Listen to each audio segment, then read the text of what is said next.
ምን መጣ ብዬ በድንጋጤ ከተኛውበት ተነሳውና አልጋው ላይ ቆምኩ። ኢንስታግራም ላይ ነበር የተዋወቅነው። ከዕለታት አንድ ቀን ኢንስታግራሜን ስከፍት መልእክት ተልኮልኛል። እዮብዬ ግጥሞችን እንዴት እንደምወዳቸው እኮ ብታይ። አባቴ ነገ ልደቱ ነው፣ ሰርፕራይዝ ላድርገው፣ በእናተ አንድ ያጠራ ያለ ግጥም ጻፍልኝ ይላል። የልጅቷ ስም ጽናት ነው። ፕሮፋይሏ ውስጥ ገብቼ ፎቶዎቿን አየት ማድረግ ጀመርኩኝ። ልጅቷ ልቅም ያለች ቆንጆ ናት። ይህን ውበት እያዩ ማለፍማ ግፍ ነው አልኩና ከአባትሽ በፊት ግን ቀድሜ ላንቺ በጽፍ አይሻልም አልኳት። ወይኔ የምትመልስልኝ ራሱ አልመሰለኝም ነበር እኮ። ቴንኪው በጣም የኔ ልደት ቀጣይ ወር ስለሆነ ለኔ ያኔ ትጽፍልኛለህ። አሁን ግን ለአባቴ ጻፍልኝ፣ 3 መስመር ራሱ በቂ ናት አለችኝ። እሺ አባቴ ስም ማን ነው? ስራውስ ምንድን ነው? ገዛኝ ይባላል። ጀነራል ነው። ጀነራል ማለት ጀነራል ትሬዲንግ ነው የሚሰራው? ኖ ጀነራል የሥራው ማዕረግ ነው። የቀድሞ የኢትዮጵያ ሰራዊት ወታደር ነው። ኦ ነው እንዴ? እሺ በቃ 3 ደቂቃ ስጪኝ አልኳትና ሰው ፈርቶ ሲደበቅ ቆልፎ መስኮት በር ጀነራል ገዛኸኝ ክላሹን አንግቦ ይጠብቃል ድንበር የሚል ግጥም ጽፌ ላኩላት። ኦ ማይ ጋድ በጣም አመሰግናለሁ አባቢ፣ በጣም ነው ደስ የሚለው። ቴንክ ዩ ሶ ማች። ምሳ ጋብዤ ላመሰግን እፈልጋለሁ ብላ ቁጥሬን ወሰደች።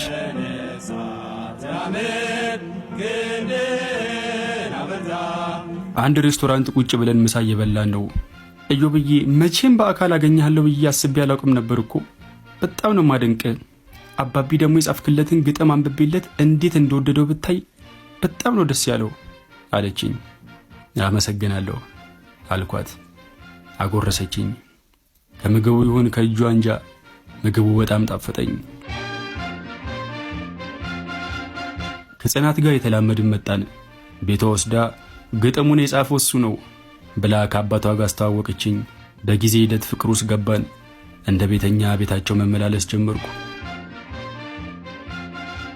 የሆነ ቀን እነሱ ቤት ቁጭ ብለን እዮብዬ አለችኝ።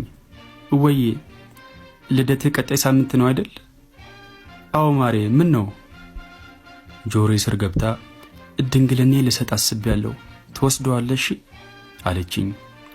ደነገጥኩና ኧረ አባትሽ ቢያውቁ ድንግልናሽን ከመውሰዴ በፊት ነው ቀድሞ ነፍስ የሚወስዷት አልኳት። ፈሪ አባቴ ቀጣይ ሳምንት ወደ ጦር ግንባር ይሄዳል አለችኝ። እኮ ከጦር ግንባር ሲመለሱ ደግሞ እኔን ግንባሪን ብለው ይደፉኛል። ደግሞ አባትሽ የቀድሞ ሰራዊት አባል አይደሉ እንዴ? የምን ጦር ሜዳ ነው የሚሄዱት? ነው ወይስ ዚያድ ባሬ ከሞት ተነስቶ ድጋሚ መጣ?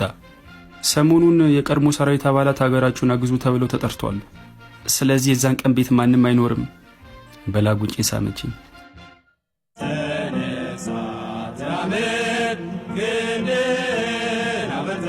እነ ጽናት ቤት አልጋ ላይ ሁለታችንም መለበላችንን ሆነን አንሶላ ውስጥ ገብተን ተኝተናል።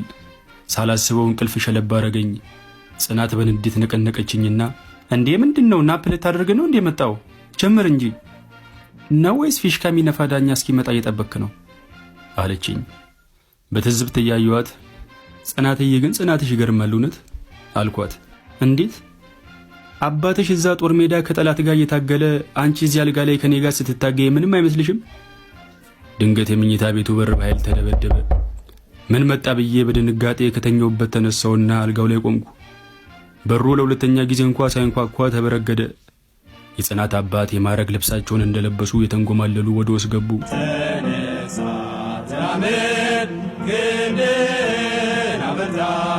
ጽናት አንሶላውን ሰውነቷ ላይ ጠቀለለችና አባቢ ብላ ከአልጋው ላይ ወርዳ ቆመች። የጽናት አባት እሺ ገጣሚው፣ እኔ እኮ ግጥም ብቻ መስለኝ ነበር የምትገጥመው፣ ለካ ሌላም ነገር ትገጥማለህ ብለው ወደ እኔ መጠጋት ጀመሩ። አዎ ጀነራል፣ ለ2 ዓመት ከተኩል ያህል የቧንቧ መቅጠም ሥራ ሰርቻለሁ አልኳቸው ወደ ኋላ እያፈገፈኩ። የግዴን ጋሼ ግን ጦርነቱ አልቆ ነው እንዴ ተመለሱት? ምን ነው ፈጠኑ አልኳቸው። አዎ ከዛ በፊት እዚህ መጨረሻው ጦርነት አለ ብለው ከጎን የወሸጉትን ሽጉጥ አወጡና ግንባሬ ላይ ደቀኑ። በሁለት እጆቼ ጭንቅላቴን ይዤ መሬት ላይ ተንበረከኩ። ጽናት ጮቷን አቀለጠችው። የጽናት አባት ቁልቁል እያዩኝ የመጨረሻ የምትናገረው ቃል አለ ወይስ ልድፋ አሉኝ። ሽቅብ እያዩዋቸው ጀነራል፣ ለኔ የሚያባክኑትን ጥይት እኮ አንድ ጠላት ይገሉበታል አልኳቸው። ጭራሽ የምክር አገልግሎት ተሰጠኛለህ ብለው ሽጉጣቸውን አቀባበሉት። ጽናት ልቧን ያዘችና መሬት ላይ ተዘልፍልፋ ወደቀች። ሰይጣን ከሰማይ ወደ ምድር ወደቀ ሚለውን ትምህርት ስሰማ ራሱ እንደዚህ ደስ አላለኝም። መለመለይን እንደሆንኩ ሁለቱንም ዘልዬ አልፌያቸው እግሬ አውጭኝ አልኩ። ተነሳ ተራመድ ክንድህን አበርታ ለአገር ብልጽግና ለወገን መከታ። ተነሳ ተራመድ ክንድህን አበርታ ለአገር ብልጽግና ለወገን መከታ።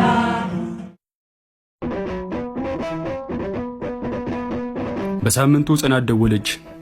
ይህች ልጅ ካልተደመሰስኩ አትፋታኝም እንዴ ብዬ ስልኩን አነሳሁትና ሄሎ የኔ ፍቅር ደህና ነህ?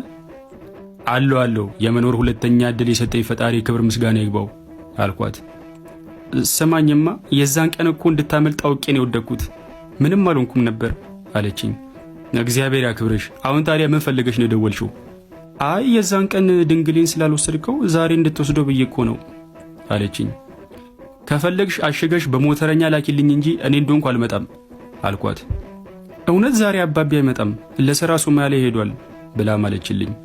የኔ እናት ሶማሊያ አይደለም ሰማይ ቤት ሄዷል ብትኝ ራሱ አልሰማሽም ተይኝ አልኳትና ስልኩን ዘጋሁት።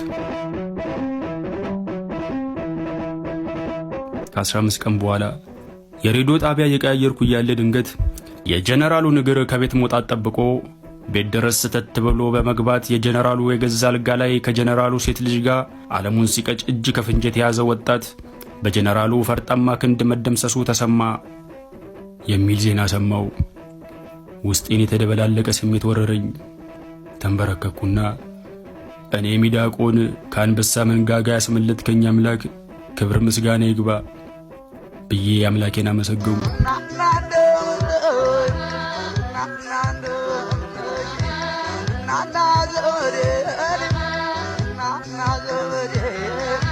Nargika